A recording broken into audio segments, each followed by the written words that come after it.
Halo guys, video kali ini adalah video ketika saya melakukan konseling individu dengan seorang siswa berinisial V dari kelas 7C. Ia merupakan anak didik dari kelas yang saya pegang. Inisial V ini adalah seorang anak yang bisa berbaur tetapi hanya dengan teman perempuan. Ia kurang percaya diri ketika berbaur dengan teman laki-laki. Ditambah, inisial V ini adalah anak yang kurang percaya diri. Ia belum bisa mencintai dirinya dengan sepenuh hati. Ditambah ketika ia baru lulus dari SD dan memasuki jenjang SMP, di hari-hari pertama, teman-teman dari kelas 7 lainnya sedikit bercanda mengenai ejekan-ejekan yang kurang enak didengar, sehingga ia menjadi anak yang kurang nyaman di kelas, kurang bisa berbaur, dan merasa dirinya dianggap tidak ada, terutama oleh teman-teman laki-laki. Konseling individu berlangsung selama 40 menit, di mana yang bisa saya rekam hanya sekitar 20 menit karena siswanya menangis dan tidak mau direkam. Lalu inisial V ini tidak sempat melakukan konseling individu bersama saya di video karena ia merasa malu dan hanya ingin suaranya direkam. Di awal tadi ada sesi foto bersama anak tersebut. Berikut cuplikan rekaman suara yang kami lakukan ketika melakukan konseling individu.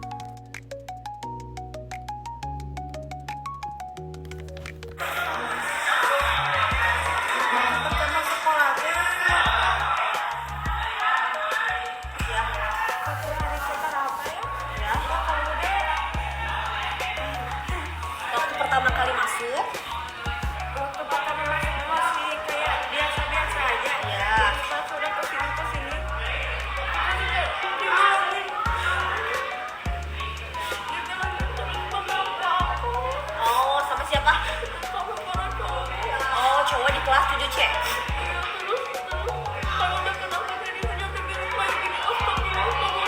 Oke, lanjut, apa lagi?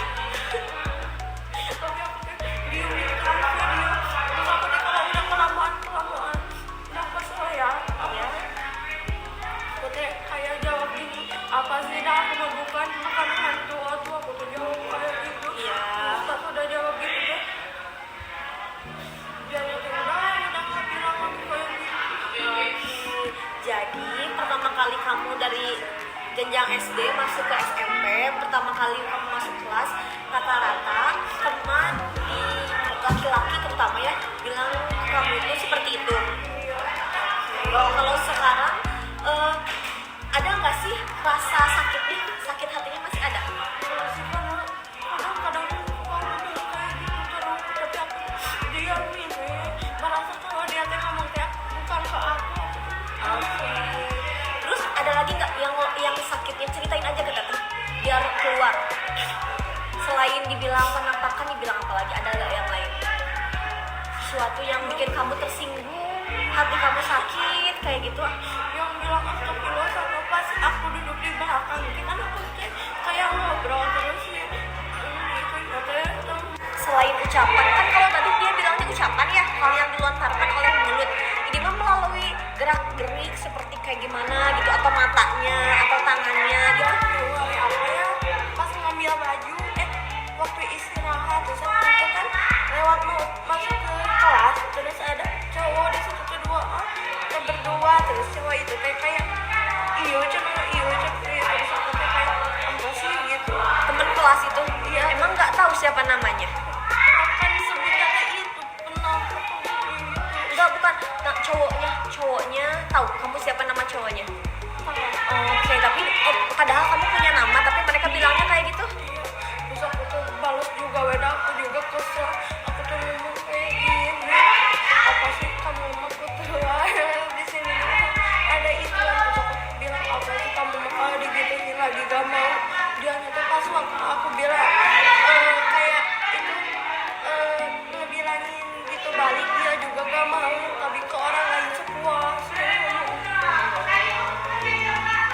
dia ada tai lalatnya di sini sama kayak aku kayak gitu. Kemarin juga ngomong terus yang kayak gitu terus aku tuh bang kita udah nggak tahan sama dia bilang apa lagi ya, yang itu oh masih sama penampakan kayak gitu sampai sekarang dari kapan itu dari awal masuk ngerti aku ngerti apa yang Firja rasain karena memang rata-rata laki-laki itu kalau bercandanya itu yang menurut perempuan tidak betul ya. Aku juga ngerti sekali apa yang Firja rasain. Terus kalau untuk misalnya nih Firja dibilang seperti itu sakit kan hati. Nah kira-kira apa yang Firja lakukan untuk mengurangi rasa sakit yang ada di hati? Belum menemukan. Jadi kalau udah sakit hati dia aja sakit hati kayak gitu? Dia mah enggak bercanda sama teman. Oke, itu berarti itu udah punya solusi Firja. Firja udah punya solusi ketika Firja sakit hati, Firja melakukan kegiatan bercanda dengan teman. Nah itu berarti dari pikiran.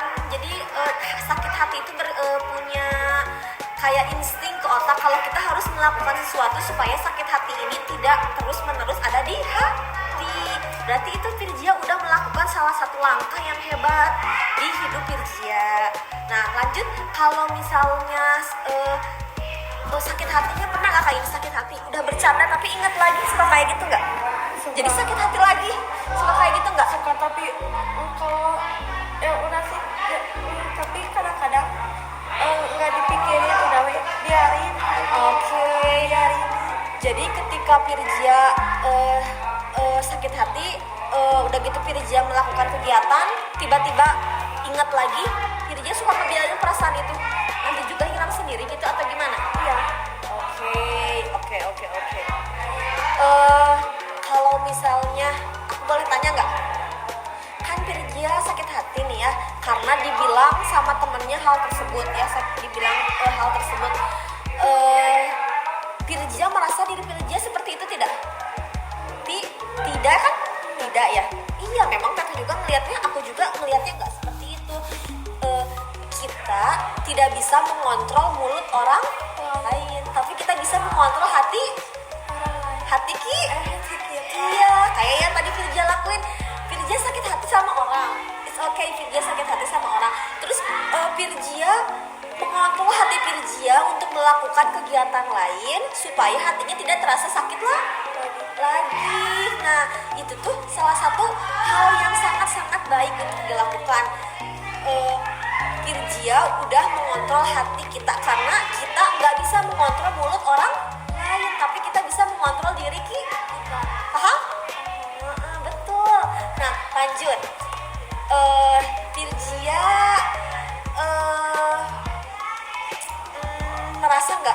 merasa misalnya kan Firja dibilang seperti itu, dibilang seperti tadi. Kalau Firja punya rasa percaya diri yang tinggi, sedang atau rendah? Teteh mau tanya. Menurut kamu rasa percaya diri kamu kayak gimana? Nggak tahu. Kamu percaya diri nggak kalau ngomong di depan, kalau jalan di depan orang lain? Kamu percaya diri nggak kalau berbicara di depan banyak orang? Kamu percaya diri nggak kalau kamu dilihatin banyak orang? Percaya diri nggak? Nggak. Oke, boleh dibuka. Berarti salah satu yang bikin kamu sakit hati ketika dibilang seperti tadi karena kamu tidak percaya diri. Kalau kamu dibilang misalnya, maaf kita ucapin, ih ada penampakan, maaf ya kita bilang, ih ada penampakan, terus hati kamu percaya diri, lah aku kan cantik misalnya, dimulai sukai dulu diri kita. Kalau bukan kita, teteh tanya, orang yang bilang Firja penampakan, dia suka nggak sama kamu? Enggak kan? Iya. Kalau nih orang-orang yang di sekitar kita, tidak akan mungkin menyukai diri kita. Sangat susah sekali menyukai diri kita. Makanya kita harus menyukai diri kita sendiri. Kadang ya orang-orang di sekitar kita itu menyukai diri kita karena kita ada kelebihan. Misalnya, nah Pirjia mah punya, misalnya Pirjia punya uang lebih nih, Pirjia punya fasilitas yang lebih nih, atau ada sesuatu yang bisa dimanfaatkan, makanya orang-orang suka. Nah, tapi kan itu tidak bisa kita kontrol kan, supaya orang lain menyukai kita tidak bisa kita kontrol kan. Iya, coba kalau Pirjia diawali dengan Pirjia yang menyukai diri Pirjia sendiri. Kita lihat sambil di kaca. Oh, bentuk terbaik yang udah Allah kasih untukku dengan wajah seperti ini adalah punya hidung sedang, mulut seperti ini, pipi seperti ini, kulit seperti ini, dan aku suka. Kalau bukan kita yang menyukainya, tidak akan ada yang menyukainya, ya betul? Iya. Jadi kita harus suka diri kita dulu, oke? Nah, dengan kita menyukai diri kita, dengan kita menyukai apa yang telah Tuhan kasih buat kita, itu akan menarik orang-orang di sekitar kita menyukai kita juga.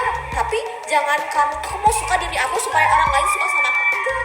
Tulus dan ikhlas kita menyukai apa yang telah Allah kasih buat kita. Kasih terbaik, maksudnya kayak memberikan yang terbaik untuk diri kita. Seperti ini, Allah udah kasih Pirjia badan yang sehat seperti ini, kaki yang sehat, tangan yang sehat, mata, semua anggota gerak yang sehat. Nah, sekarang sama Pirjia digunakan untuk berolahraga. Udah gitu, sebelum tidur misalnya cuci muka, sikat gigi, pokoknya semua badan semua yang Allah kasih ke kita dijaga.